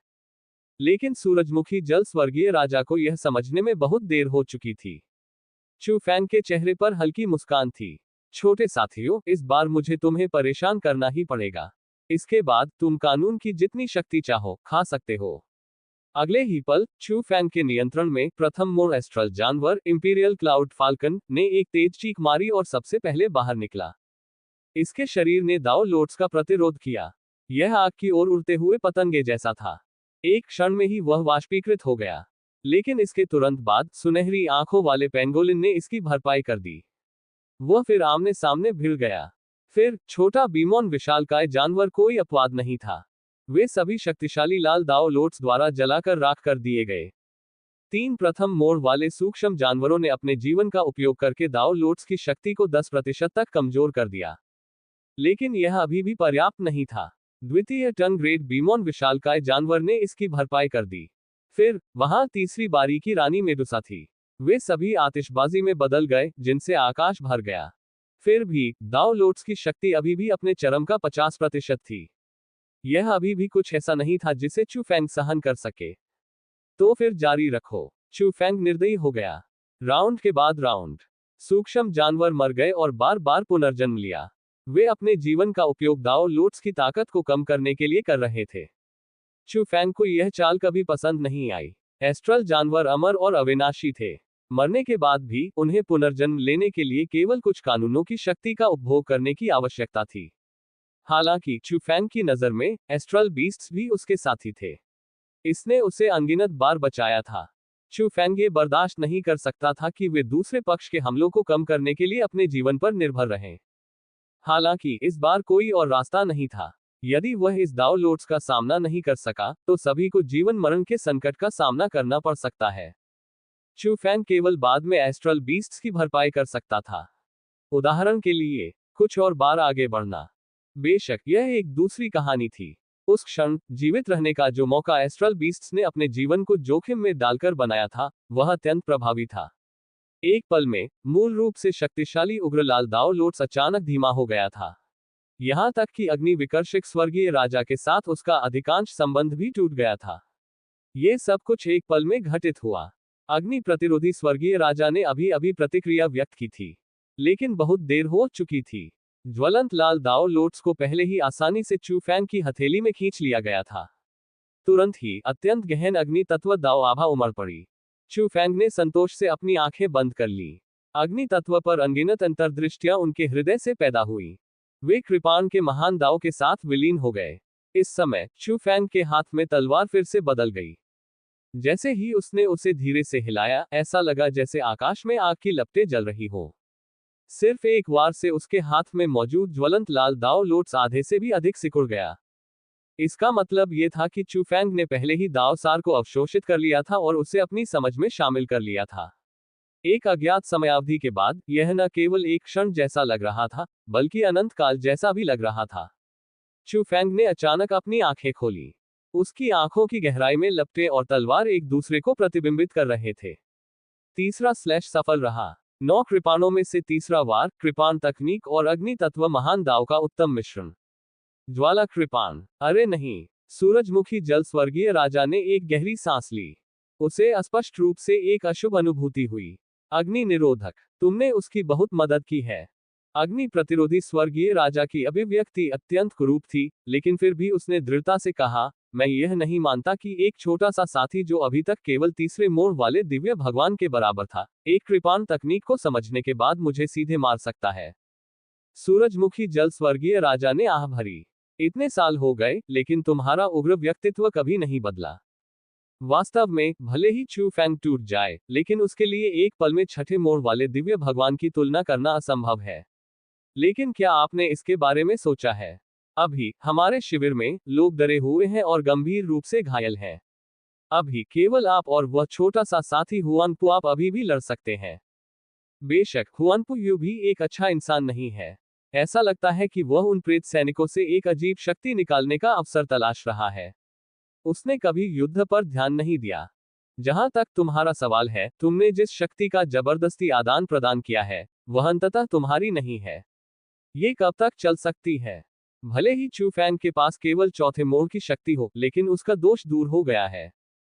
जब तक वह वू याओयांग और अन्य लोगों के साथ मिलकर उन्हें धीरे धीरे कमजोर कर देगा, क्या आप उन्हें थोड़े समय में ही मार सकते हैं? अग्नि प्रतिरोधी स्वर्गीय राजा अवाक रह गया। अब भी उससे स्पष्ट रूप से यह आभास हो रहा था कि यह शिखर नहीं था। उसकी हालत गिरती जा रही थी। ऐसी स्थिति में, तीसरे भाई, आपको पूरी तरह से ठीक होने में कितना समय लगेगा? अग्नि विकर्षक स्वर्गीय राजा पूछे बिना न रह सका। सूरजमुखी जल स्वर्गीय राजा ने अपना सिर हिलाया। नौवें भाई ली युआन की तरह हमें भी लंबे समय की आवश्यकता हो सकती है। इसलिए सबसे बुरे के लिए तैयार रहें। जब तक आपके पास लड़ने की ताकत है और इससे पहले कि कोई वास्तविक हताहत हो, आप अभी भी हमारी रक्षा कर सकते हैं और सुरक्षित रूप से निकल सकते हैं। जब फायर रिपेलिंग ने यह सुना तो उसकी आंखें तुरंत चौड़ी हो गईं। तीसरे भाई, क्या आपका मतलब है कि हमें हार मान लेनी चाहिए? सूरजमुखी पानी कुछ नहीं कहा, लेकिन इसका मतलब तो पहले से ही स्पष्ट था। जिस क्षण चू फैंग ने सफलतापूर्वक प्रवेश किया, जीत का तराजू पूरी तरह से झुक गया था। अग्नि प्रतिरोधी स्वर्गीय राजा क्रोधित हो गया। तीसरे भाई, मैं इसे स्वीकार करने से इनकार करता हूं। मैंने इतनी बड़ी कीमत चुकाई है, लेकिन मुझे हार माननी होगी क्योंकि उस चोर चू फैंग ने तोड़ दिया। मैं ऐसा नहीं कर सकता। तभी अग्नि विकर्षक स्वर्गीय राजा के चारों ओर का आभामंडल अचानक फैल गया और वह गुर्राया। तीसरे भाई, मुझे फिर से लड़ने दो। मुझे विश्वास नहीं होता कि मेरी वर्तमान छठी बारी शक्ति इन जूनियर्स का कुछ नहीं कर सकती। धमाका। अग्नि विकर्षक स्वर्गीय राजा ने सूरजमुखी जल स्वर्गीय राजा का उत्तर नहीं सुना। तोप के गोले की तरह वह अचानक चू फैंग की दिशा में हमला कर दिया। इसी क्षण चू फैंग ने भी अपनी आंखें खोली। अपने सामने जलती हुई लपटों को महसूस करके चू फैंग को आश्चर्य नहीं हुआ। इसके बजाय वह बहुत खुश हुआ। इस समय उसने महसूस किया कि शांत रूप से घूमते हुए अग्नि कमल के फूल नृत्य करने वाली प्रेतों की तरह थे। उन्होंने उसे घेर लिया और अत्यंत सक्रिय हो गए। भले ही इन अग्नि आत्माओं को अग्नि विकर्षक स्वर्गीय राजा द्वारा बुलाया गया हो, अग्नि विकर्षक स्वर्गीय राजा का अग्नि तत्व क्षेत्र बहुत ऊंचा नहीं था।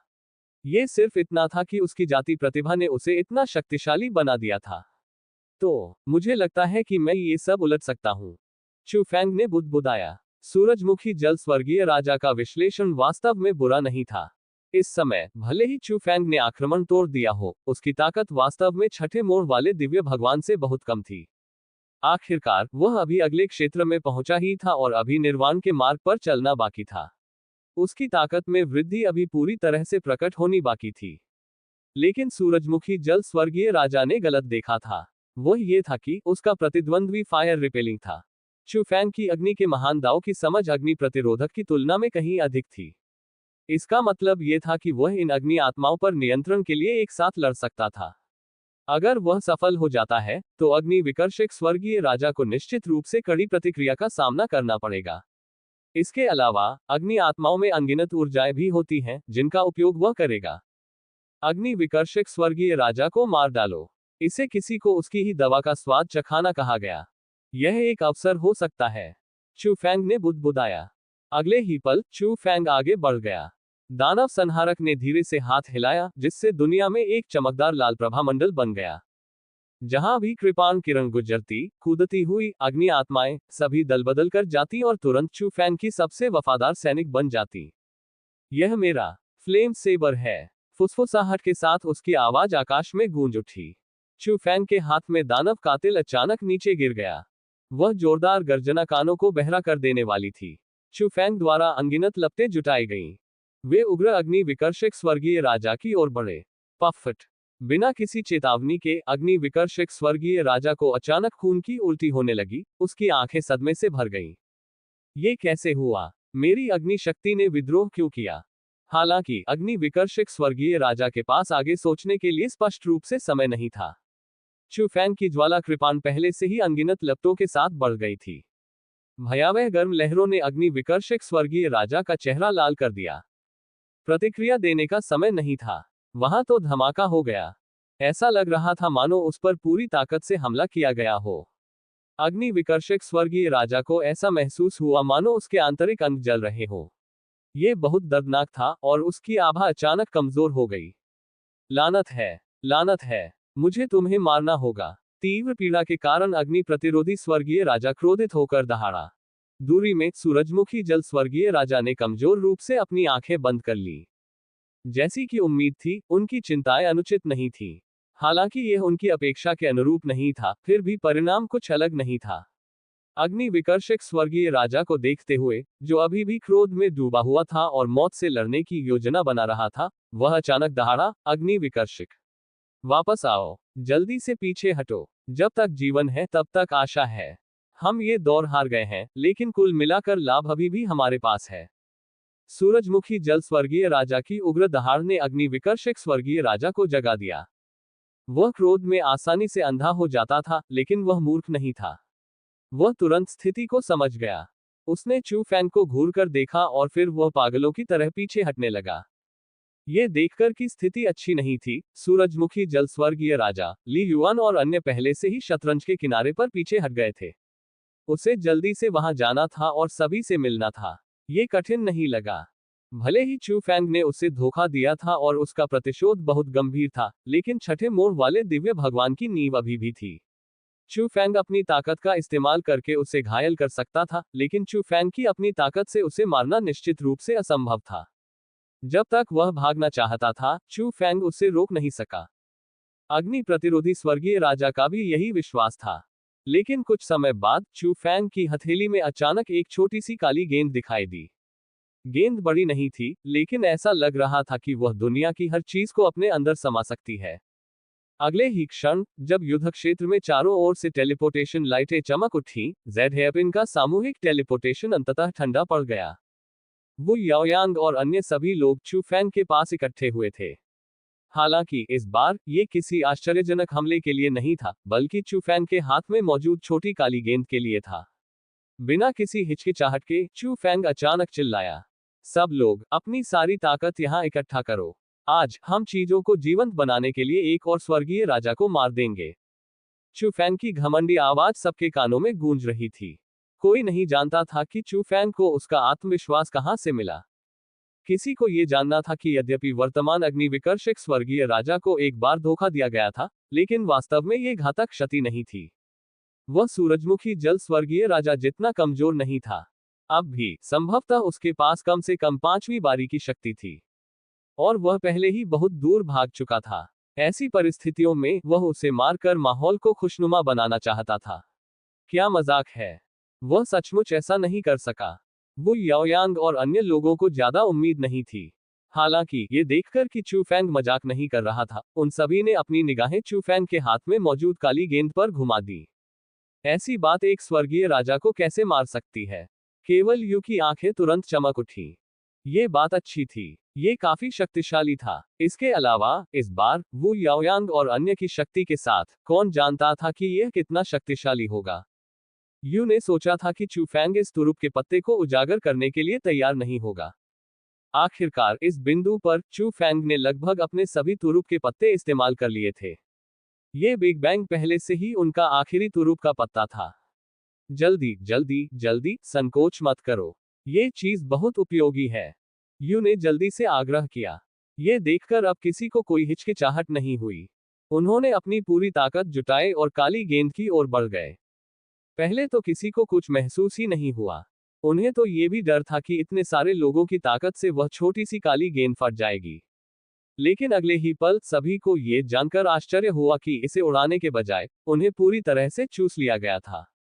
उस क्षण सभी को ऐसा लगा जैसे उनकी सारी शक्ति तुरंत ही समाप्त हो गई हो। उन पर कमजोरी की एक हिंसक भावना हावी हो गई। अगर कोई उस समय छिपकर हमला करना चाहे तो उसे बहुत ज्यादा ताकतवर होने की जरूरत नहीं होगी। कोई भी उच्च स्तरीय दिव्य भगवान एक ही झटके में सभी को पकड़ सकता है। ये छोटी सी चीज क्या है? वो याओयांग ने आश्चर्य से अपनी आंखें बड़ी कर ली।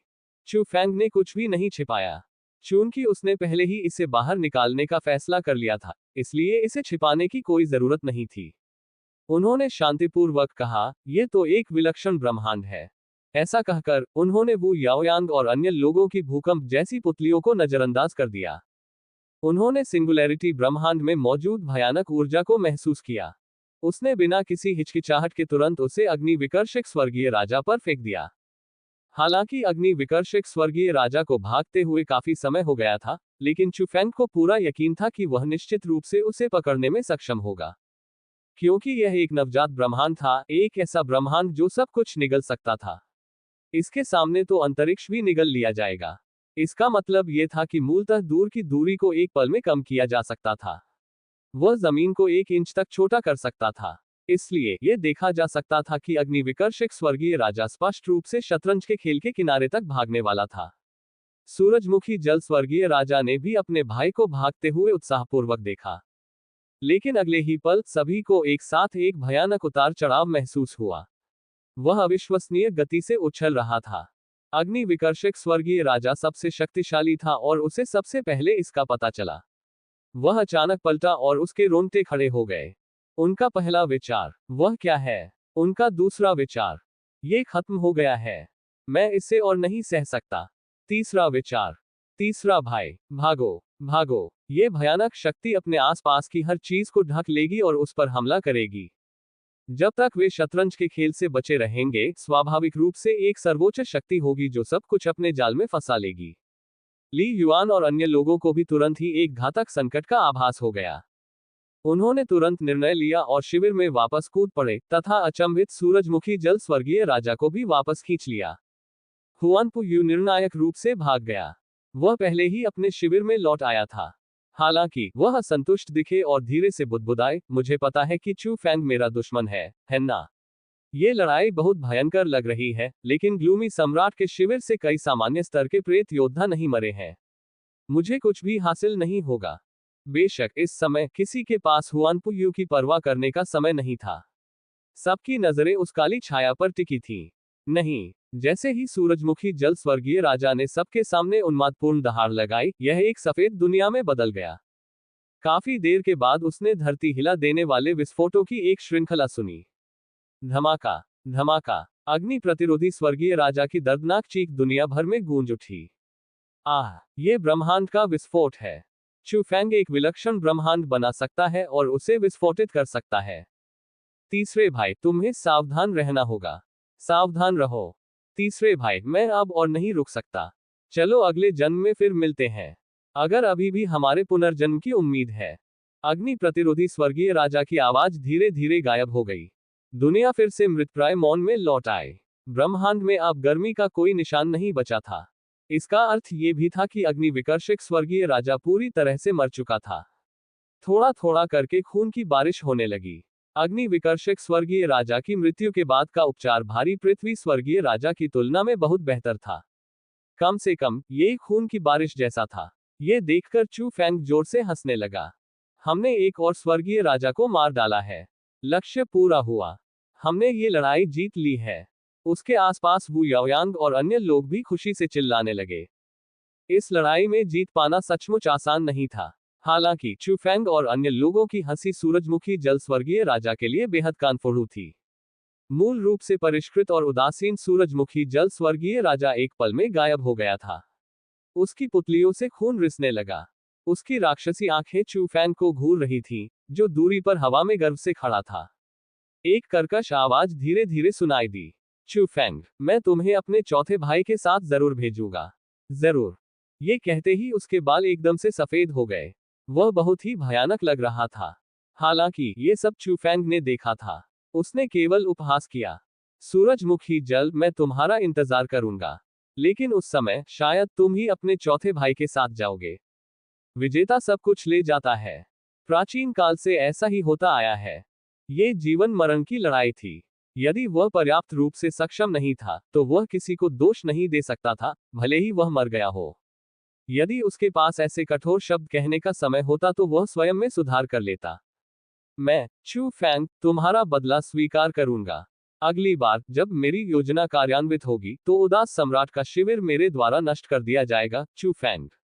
वह उपहासपूर्वक बोला। चू फेंग ने सूरजमुखी जल स्वर्गीय राजा की धमकी को बिल्कुल भी गंभीरता से नहीं लिया। क्रोधित, तो क्या यह बहुत शक्तिशाली था? अब विजय का फल भोगने का समय था। अचानक दुनिया में एक तेज आवाज गूंजी। लेस देन नली ग्रेटर देन सम्राट शतरंज का 12वां चक्र समाप्त हो गया है। लेस देन नली ग्रेटर देन 3 से 2 ग्रीन सम्राट का शिविर जीतता है। लेस देन नली ग्रेटर देन जीत का इनाम जारी हो चुका है। सैनिकों, कृपया ध्यान दें। थोड़े समय के नोटिस के बाद चू फेंग और अन्य लोगों के दिमाग में एक इनाम की सूचना गूंज उठी। जल्द ही यू की आश्चर्यचकित आवाज सुनाई देने लगी। 3000 सैन्य योग्यताएं, वे कितनी है? हालांकि मुझे लगता है कि मैं इस लड़ाई में पहले ही जनरल रैंक तक पहुंच चुका हूं। क्या यह इतना आसान है? यू की बातें सुनकर शू वंजुआन सबसे पहले सदमे में चिल्लाया। अरे 3000, इतने सारे? तो फिर उन्होंने मुझे केवल 100 अंक क्यों दिए? यू ने असमंजस में शू वंजुआन को देखा। क्या 3000 सैन्य योग्यताएं बहुत है? शू वंजुआन असहाय दिख रहा था। आइए इसे इस तरह से कहें, मैं इतने लंबे समय से यहां हूं। अभी अभी प्राप्त 100 सैन्य योग्यताओं के अलावा मैंने केवल 1000 अंक ही जमा किए हैं। और 1000 सैन्य योग्यताओं के साथ आपको जनरल रैंक पर पदोन्नत किया जा सकता है। यू ने उदासीनता से सिर हिलाया। तो फिर आप जैसे साधारण दिव्य भगवान की तुलना मुझसे कैसे की जा सकती है? जिस क्षण ये कहा गया, शू वंजुआन ने यू को गला घोंटकर मार डालने का इरादा किया। क्या ऐसा नहीं था कि वह कुछ दिन पहले चू फेंग के पास नहीं था? अतीत में पराजित प्रतिद्वंद्वी अब वास्तव में उसके चेहरे पर पैर रख सकता है। शू वंजुआन रोना चाहता था। यू को इसकी बिल्कुल भी परवाह नहीं थी। उसने शू वंजुआन को पकड़ लिया और पूछना जारी रखा। ऐसी स्थिति में पदोन्नति के लिए एक निश्चित सीमा तक संचय करने के अलावा क्या इन सैन्य योग्यताओं का कोई अन्य उपयोग है? अगर वह अपना नाम बदल सकता तो यू को इसकी परवाह नहीं होती। शू वंजुआन ने नाक भान सिकोड़ी। माफी मांगो, वरना पता लगाने के बारे में सोचना भी मत। उसने अभी अभी किसी का अपमान किया था और अब वह चाहता था कि कोई उसके सवालों का जवाब दे। क्या उसे धमकाना इतना आसान था? यू भी एक ऐसा व्यक्ति था जो जानता था कि कब झुकना है और कब नहीं। उसने तुरंत अपने होंठ चाटे और हंस दिया। भाई वंजुआन, मैं आपसे माफी मांगता हूं। मुझे केवल चू फेंग से लाभ हुआ है। प्रतिभा के मामले में मैं आपकी तुलना कैसे कर सकता हूं, जो जीनियस लिस्ट में तीसरे स्थान पर है। तभी शू वंजुआन मुस्कुराया। सैन्य योग्यता के कई उपयोग हैं। पहला और सबसे सीधा उपयोग सैन्य योग्यता रैंकिंग सूची में आवश्यक खजाने के लिए विनिमय करना है। ऐसा लगता है कि यह भूतपूर्व सम्राट का संग्रह है। इसके अंदर बहुत सी अच्छी चीजें हैं। यहां तक कि एक मास्टर गॉड वेपन भी है। यह सुनकर यू की आंखें चमक उठी। अगले ही पल शू वंजुआन ने आगे कहा, दूसरी बात, आप अपनी चोटों से उबरने के लिए सैन्य योग्यता का उपयोग कर सकते हैं। उदाहरण के लिए, आप पिछली लड़ाई में गंभीर रूप से घायल हो गए थे, लेकिन जब तक आप मर नहीं गए हैं, तब तक आप ठीक होने के लिए सैन्य योग्यता का उपयोग कर सकते हैं। इसका प्रभाव आश्चर्यजनक है। तीसरा, यदि आपको लगता है कि आपके पास उपयोग करने के लिए बहुत अधिक सैन्य योग्यताएं हैं, तो आप उनका उपयोग प्रेत सैनिकों की संख्या बढ़ाने के लिए भी कर सकते हैं। यू की आंखें चौड़ी हो गईं। क्या हम इन प्रेत सैनिकों को हमारे लिए लड़ने के लिए भी बुला सकते हैं? शू वंजुआन ने उस पर ठंडा पानी डाला। इसे बचाओ। तुम उन्हें बुला सकते हो, लेकिन बुलाए गए प्रेत सैनिक तुम्हारी बात नहीं सुनेंगे। वे उन प्रेत सैनिकों से अलग नहीं हैं। मुझे लगता है कि इस फंक्शन का उपयोग हमारे शिविर में एक निश्चित रैंक के सभी सैनिकों के नष्ट हो जाने के बाद हमारे सैनिकों को फिर से भरने के लिए किया जा सकता है, ताकि हम अगले गेम में नुकसान में न रहें, है ना? हालांकि अब तक दोनों पक्षों में से किसी भी मूर्ख ने ऐसा करने के लिए अपनी सैन्य योग्यता को बर्बाद नहीं किया है। ये सुनकर यू को समझ आ गया। वास्तव में उन काल्पनिक सैनिकों को बुलाने की कोई आवश्यकता नहीं थी जो आदेशों को नहीं सुनते थे। जहां तक चू फैंग का सवाल है, उसने अपनी भौहें उठाई। अस्पष्ट रूप से उसे लगा कि वह इस नियम का उपयोग कर सकता है, लेकिन उसे अभी यह पता लगाना बाकी था कि इसे कैसे संचालित किया जाए। तभी चू फैंग के विचारों को यू ने बाधित किया। यह आदमी हर किसी से पूछ रहा था कि उन्होंने कितनी सैन्य योग्यताएं अर्जित की है। किसी ने कुछ भी नहीं छिपाया और इसकी घोषणा कर दी। ताओवादी जेएनयू के पास भी 3000 सैन्य योग्यताएं थीं। वो याओयांग के पास 5000 से अधिक सैन्य योग्यताएं थीं। दाओवादी क्विक्सेंट 500 सैन्य योग्यता थी। ऐसा इसलिए था क्योंकि पहले दौर में जब जनरलों ने दूसरे पक्ष के कमांडरों के खिलाफ लड़ाई लड़ी थी, तो उनका जीवन अधिक महत्वपूर्ण था। वे सभी अपने शिविर में वापस भाग गए थे, इसलिए अंतिम इनाम स्वाभाविक रूप से ज्यादा नहीं था। सभी में से बिंग याओ के पास सबसे अधिक था। शायद ऐसा इसलिए था क्योंकि उसने दूसरे दौर में दूसरे पक्ष के सैनिकों को लगभग पूरी तरह से खत्म कर दिया था, जो कुल 10,000 सैन्य योग्यता थी। आखिर यह बात चंदे के हिसाब से तय होती थी। किसी को कोई आपत्ति नहीं थी। लेकिन अगले ही पल सभी ने चू फैंग को उत्सुकता से देखा। यहां तक कि बिंग याओ की आंखें भी चमक उठी। तीसरे राउंड में सभी ने चू फैंग का प्रदर्शन देखा था। उसने लगभग अकेले ही बाजी पलट दी थी। इसलिए, बच्चे, तुम्हारे पास कितनी सैन्य योग्यताएं हैं? यू ने सीधे पूछा। चू फैंग ने भौं उठाई। उसने अपने सामने चमकती हुई इनाम की अधिसूचना को देखा। लेस देन नली ग्रेटर देन उम्मीदवार चू फैंग ने सम्राट के शतरंज के 12वें खेल के तीसरे दौर में मजबूत को हराने के लिए अपने पक्ष का नेतृत्व किया। उसने बाजी पलट दी और अंतिम जीत हासिल की। उसका प्रदर्शन बेहद शानदार था। उसे विशेष रूप से 50,000 सैन्य योग्यताओं से पुरस्कृत किया जाता है। यह नंबर देखकर चू फैंग की आंखें चौड़ी हो गईं। इतने सारे? हालांकि वो नहीं जानता था कि इस संख्या का क्या मतलब है। बस बिंग याओ को देखो। भले ही वह एक कमांडर इन चीफ ने सीधे दूसरे दौर में जीत हासिल की थी, लेकिन अंत में उसे केवल 10,000 सैन्य योग्यताएं ही मिली। जहां तक उसकी बात है, अंत में उसने केवल एक अग्नि विकर्षक स्वर्गीय राजा को मारा था। उसने सभी की ताकत इकट्ठी कर ली थी। लेकिन क्यों इनाम इतना हास्यास्पद था? और वो अंतिम सारांश तो बस स्वर्ग तक अपनी प्रशंसा कर रहा था। क्या यह उनके उत्कृष्ट प्रदर्शन के कारण था या उनके हाथ में काली अंगूठी के कारण? एक पल के लिए चू फैंग अनिश्चित था। शायद भारी ताकत से प्रतिद्वंद्वी को हराने की तुलना में सम्राट की शतरंज ने नुकसान के बावजूद इस तरह की जीत को अधिक महत्व दिया। चू फैंग केवल अनुमान लगा सकता था, लेकिन कोई बात नहीं, चू फैंग इस संख्या से काफी संतुष्ट था। भीड़ की उत्सुक निगाहों को देखकर चू फैंग ने कुछ भी नहीं छिपाया और 5 उंगलियां बढ़ा दी। 50,000? क्या? यू तुरंत उछल पड़ा। यह उचित नहीं है। हमने तीसरे दौर में एक साथ भाग लिया था। आपकी सैन्य योग्यताएं 10 गुना अधिक क्यों है? शू वनजुआन अपनी उंगलियों से गिनती करने से खुद को रोक नहीं सका। सैन्य योग्यता रैंकिंग सूची में उन खजानों के मूल्य के अनुसार सामान्यतः 10,000 सैन्य योग्यताओं के बराबर की कोई चीज कुछ छद्म मास्टर गॉड हथियारों के बराबर होती है। 50,000 सैन्य योग्यताएं। हिस चू फैंग, तुमने अचानक ही मास्टर गॉड हथियार प्राप्त कर लिया। शू वनजुआन की चीख सुनकर बाकी लोगों को आखिरकार समझ आ गया। इन सैन्य योग्यताओं का मूल्य वास्तव में इतना अधिक था? चू फैंग भी आश्चर्यचकित था। यह इतना कीमती है? शू वनजुआन ने बार बार सिर हिलाया। बेशक। आपको क्या लगता है कि हम यहाँ क्यों रह रहे हैं? ग्रीन एम्पर्स पैलेस में मिलने वाले अफसर ट्रेजर हॉल की तुलना में कहीं अधिक कीमती है। मेरे मालिक, इस बार के लाभ के साथ शायद आपके बराबर ही है। चू फैंग, आप वास्तव में अमीर हो गए हैं। बिंग याओ को अचानक अपने शिष्य द्वारा उल्लेख किए जाने पर असहजता महसूस हुई, खासकर जब चू फैंग एक व्यभिचारी से उसकी तुलना की गई। उसका चेहरा नाराजगी से भरा हुआ था और वह अपने शिष्य को बुरी तरह घूर रही थी। हालांकि शू वनजुआन डरी नहीं थी। उसके मालिक से बात करना वाकई बहुत आसान था। उस समय चू फैंग बिंग याओ का मजाक उड़ाने के मूड में नहीं था। उसका दिमाग इस बात से भरा हुआ था कि उसने कैसे एक मास्टर गॉड वेपन अर्जित किया था। तो मुझे मास्टर गॉड हथियार कहां से मिलेगा? शू वनजुआन ने आगे कहा। चिंता मत करो, सैन्य योग्यता रैंकिंग जल्द ही दिखाई देगी। इसके अलावा यह उल्लेखनीय है कि यह सैन्य योग्यता रैंकिंग हमारे शिविरों के बीच साझा की जाती है। इसके अलावा केवल विजयी पक्ष ही खजाने के लिए विनिमय करने के योग्य है। इसलिए इस बार दूसरा पक्ष केवल असहाय होकर देख सकता है। हाँ, संतोषजनक। शू वनजुआन ने खुलेआम उसका मजाक उड़ाया। उसकी आवाज इतनी तेज थी कि वह आसानी से दूसरी तरफ पहुंच सकती थी। बैंगनी स्वर्णिम स्वर्गीय राजा के नेतृत्व में सभी योद्धाओं के चेहरे पर राख जैसी चमक थी। इस बार उनका नुकसान बहुत ज्यादा था। लगभग सभी सैनिक स्तर के प्रेत मारे जा चुके थे। अग्नि प्रतिकारक, जंगली बिजली और धुंधली धुंध सभी मर चुके थे। वे सभी भाई थे जो एक साथ जीवन और मृत्यु से गुजरे थे। वे उससे नाराज कैसे नहीं हो सकते थे?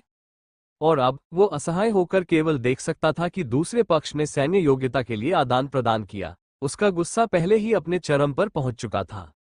बैंगनी सुनहरे स्वर्गीय राजा ने चारों ओर देखा और ठंडे स्वर में चिल्लाया, मुझे उम्मीद है कि अगली लड़ाई में हर कोई कुछ भी नहीं छिपाएगा, अन्यथा मुझे द्वेष रखने के लिए दोष न दें। चूंकि हम एक ही खेमे में हैं, इसलिए स्वाभाविक रूप से मेरे लिए कुछ भी करना अच्छा नहीं है, लेकिन बाहर निकलने के बाद कुछ कहना मुश्किल है। मुझे उम्मीद है कि कुछ लोग गलतियां नहीं करेंगे। ऐसा लग रहा था जैसे इसमें कोई छिपा हुआ अर्थ था। बैंगनी स्वर्णिम स्वर्गीय राजा ने जी चांगफेंग और हुआंगपू यू पर ठंडी नजर डाली। सम्राट शतरंज के पिछले दौर की हार वास्तव में इन दो लोगों से संबंधित थी। यह ऐसी बात थी जिसे बैंगनी स्वर्णिम स्वर्गीय राजा बर्दाश्त नहीं कर सकता था। बैंगनी स्वर्णिम स्वर्गीय राजा के खतरे का सामना करते हुए जी चांगफेंग ने थोड़ा सा मुंह सिकोड़ा, लेकिन उसने पलटकर जवाब नहीं दिया। आखिरकार उसके पीछे एक मानव आत्मा जाती थी, उसका एक बड़ा परिवार था। हालांकि हुआंगपू यू बहुत अधिक प्रत्यक्ष थे, वो उससे परेशान नहीं हो सकता था। वो उन लोगों से नहीं डरता था। बदला, हम बाहर निकलेंगे तो मैं भाग जाऊंगा। तुम किससे बदला लोगे? तुम किसे डरा रहे हो? जिस समय उदास सम्राट के शिविर में आंतरिक कलह चल रही थी, उसी समय हरे सम्राट का शिविर हंसी से भर गया। सैन्य योग्यता रैंकिंग सूची पहले ही प्रकाशित हो चुकी थी। हर कोई सैन्य योग्यता रैंकिंग को देख रहा था, जो आसमान में धुंधली सुनहरी रोशनी के साथ चमक रही थी और उत्साहित महसूस कर रहा था। खास तौर पर शू वनजुआन और अन्य लोग, वे पहले ही कई बार आदान प्रदान कर चुके थे और उन खजानों का मूल्य अच्छी तरह जानते थे। लेकिन अगले ही पल जब चू फैंग ने सैन्य योग्यता रैंकिंग सूची की सामग्री देखी, तो वह अचानक दंग रह गया। ट्रेजर हॉल के विपरीत सैन्य योग्यता रैंकिंग सूची को 5 अलग अलग क्षेत्रों में विभाजित किया गया था। प्रत्येक क्षेत्र का रंग अलग था। ऊपर से नीचे तक वे बैंगनी, सोने, सुनहरे, चांदी और सफेद रंग के थे। प्रत्येक क्षेत्र में खजानों के कई चित्र थे, लेकिन आश्चर्य की बात यह थी कि वहां कोई टिप्पणी नहीं थी। उसे ये पता नहीं था कि प्रत्येक खजाना किस काम का था। चू फैंग हैरान था। उसने शू वनजुआन की ओर देखा। इसका क्या मतलब है? अंधाधुंध चयन? शू वनजुआन ने अपनी उंगलियां चटकाई। बुद्धिमान। यू की आंखें चौड़ी हो गईं। क्या बकवास है, हमें आंख मूंदकर चुनना होगा। लेकिन मुझे नहीं पता कि ये खजाने किस लिए हैं। मुझे कैसे चुनना चाहिए? क्या होगा अगर मैं कचरा चुनूं? शू वनजुआन ने अपनी आंखें घुमाई। क्या आप पहले मेरी बात सुन सकते हैं? फिर वो यू से परेशान नहीं हो सकता था। वो चू फैंग की ओर देखने के लिए मुड़ा और समझाया, क्या मैंने पहले नहीं कहा था कि 10,000 सैन्य योग्यता एक छद्म मास्टर भगवान हथियार के अनुरूप है? 50,000 सैन्य योग्यता मोटे तौर पर एक मास्टर भगवान हथियार के बराबर है। लेकिन आपको ये जानना होगा कि सैन्य योग्यता बहुत दुर्लभ है। ये पहली बार है जब आप जैसे किसी व्यक्ति को एक ही बार में 50,000 सैन्य योग्यताओं का आसमान छूता इनाम मिला है। इसलिए ईमानदारी से कहें तो अधिकांश लोगों के पास मास्टर गॉड हथियार के बदले में कुछ पाने का कोई मौका ही नहीं है। उनके लिए नकली मास्टर गॉड हथियार प्राप्त करना भी मुश्किल है। लेकिन वहां उपस्थित सभी लोग विशेषज्ञ हैं। यदि हम केवल कुछ दिव्य भगवान स्तर के संसाधनों के लिए ही आदान प्रदान कर सकते हैं, तो उसमें और बेकार में क्या अंतर है? ग्रीन एम्पर्स पैलेस को 3 महानतम मंदिरों में से एक माना जाता है। स्वाभाविक रूप से यह इतना सरल नहीं हो सकता। इसलिए एक नई विनिमय पद्धति सामने आए। रहस्यमय खजाने की पेटी खोलो। अंधा चयन। हर रंग क्षेत्र एक पुरस्कार ग्रेड का प्रतिनिधित्व करता है। उदाहरण के लिए सफेद दिव्य भगवान स्तर से नीचे के खजाने का प्रतिनिधित्व करता है। चांदी एक दिव्य भगवान स्तर का खजाना है और सुनहरा एक छद्म मास्टर भगवान हथियार है। सबसे ऊंचा बैंगनी सोना एक मास्टर भगवान हथियार है। उदाहरण के लिए मूल रूप से आपको बैंगनी सोने के क्षेत्र में एक मास्टर गॉड हथियार खरीदने के लिए कम से कम 50,000 सैन्य योग्यता की आवश्यकता होगी। यहां तक कि सैकड़ों हजारों सैन्य योग्यताएं भी हैं। लेकिन अगर आप रहस्यमयी खजाने को खोलना चुनते हैं, तो आपको लॉटरी निकालने के लिए केवल 10,000 सैन्य योग्यताओं का मूल टिकट चुकाना होगा। यदि आप भाग्यशाली हैं, तो आप एक बार में मास्टर गॉड हथियार निकाल सकते हैं। बेशक, अगर आपके पास पैसे हैं, तो आप सीधे इसके बदले में पैसे भी ले सकते हैं। लेकिन जैसा कि आप देख सकते हैं, इन विनिमय योग्य खजानों में केवल साधारण तस्वीरें हैं, कोई अन्य परिचय नहीं है। मुझे उनका उपयोग बिल्कुल भी नहीं पता है। उस स्थिति में आप रहस्य खजाने की पेटी खोल सकते हैं। वैसे भी इसका उपयोग चाहे जो भी हो, एक मास्टर भगवान हथियार स्तर का खजाना निश्चित रूप से आपको निराश नहीं करेगा। संक्षेप में, आइए छोटी लागत से बड़ी लड़ाई लड़ें। दुर्भाग्य से खजाना जितना कीमती होगा, जीतने की संभावना उतनी ही कम होगी। पहले उस आवाज ने उल्लेख किया था कि सफेद क्षेत्र में जीतने की संभावना 100% थी और चांदी के क्षेत्र में केवल 50% थी। स्वर्ण क्षेत्र केवल 25% था। जहां तक सबसे ऊंचे बैंगनी स्वर्ण क्षेत्र की बात है, तो जीतने की संभावना बेहद कम थी, 1%। ये सुनकर यू तुरंत चिल्लाया, केवल 1%? तो क्या तुम बकवास नहीं कर रहे हो? फिर ड्राइंग का क्या मतलब है? तुम पैसे बचाकर सीधे खरीद सकते हो? शू वंजुआन ने अपने होंठ भींच लिए। चुप रहो। क्या तुम मेरी बात सुन सकते हो? ये संभावनाएं पहले लकी ड्रॉ में सफलता की संभावनाएं हैं। हर बार जब आप ड्रॉ करेंगे, चाहे आप सफल हो या नहीं, दूसरी बार की सफलता दर 25% बढ़ जाएगी। इसलिए यदि हम बैंगनी सोने के क्षेत्र को एक उदाहरण के रूप में लेते हैं, तो चाहे कुछ भी हो, आप 5वीं कोशिश में निश्चित रूप से एक मास्टर गॉड वेपन स्तर का खजाना निकालने में सक्षम होंगे। और यदि आप भाग्यशाली हैं कि आपने मास्टर गॉड वेपन स्तर का खजाना निकाला है, तो आप 5वीं कोशिश में निश्चित रूप से एक और मास्टर गॉड वेपन स्तर का खजाना प्राप्त करेंगे। ये 2 मास्टर गॉड वेपन स्तर के खजाने प्राप्त करने के 5 मौकों के बराबर है। ऐसी स्थिति में क्या आप समझते हैं यह एक निश्चित जीत वाला खेल है? अन्यथा क्या आपको लगता है कि हम सभी मूर्ख हैं जो यहां बिना थके खेल रहे हैं? शू वंजुआन की व्याख्या सुनकर चू फैंग की आंखों में सचमुच आश्चर्य का भाव था। तो यही कारण था, उस स्थिति में लागत प्रभावी अनुपात वास्तव में बहुत अधिक था।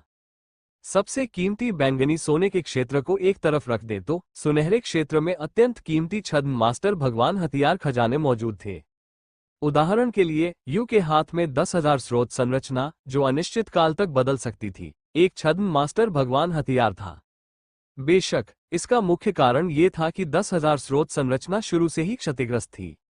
लेकिन कोई बात नहीं, कोई ये देख सकता था कि छद्म मास्टर भगवान हथियार कितना शक्तिशाली था।